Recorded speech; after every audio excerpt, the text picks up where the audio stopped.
E adesso terzo servizio. Terzo servizio, parliamo di calcio a 5 perché con la vittoria per 5-1 contro la capolista Borgo Fornari, l'Ospedaletti ha riaperto prepotentemente il discorso promozione nel campionato di Serie C.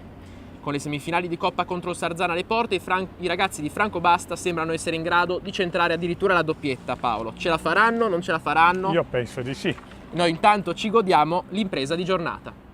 Il Borgo Fornari è venuto qui con grosse credenziali, aveva vinto tutte le partite, aveva perso le ultime 2 di Coppa, tra l'altro perché era matematicamente qualificato, e di un gol e sbagliando il tiro libero in entrambi i casi, ma probabilmente sono anche andati in meno, pensavano a questa parità che consideravano molto importante perché comunque a livello regionale tutti conoscono l'Ospedaletti, sanno che comunque è riduce da 3 campionati in Serie B, di conseguenza è una squadra che hai piacere a battere, la batti volentieri.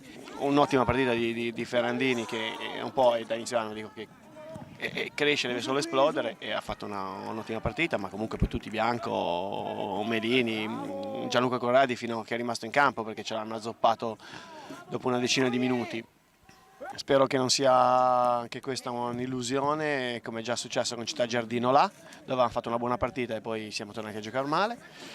Ci stiamo allenando bene, ma anche allora ci allenavamo bene, quindi non so cosa possa succedere nelle partite. Ecco, oggi mani alla palla, non conosciamo la squadra, ha risultati alternelanti e proprio completamente... Cioè, ha vinto 11-3 l'ultima partita col Sarzana, che comunque affronteremo poi mercoledì prossimo e venerdì prossimo, tra una settimana al ritorno in Coppa.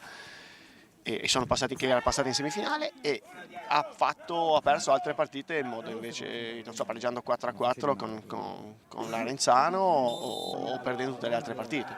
Insomma, vediamo di che pasta sono fatti, non sappiamo, poi sono tante squadre che giocano in un modo in casa e in un altro fuori.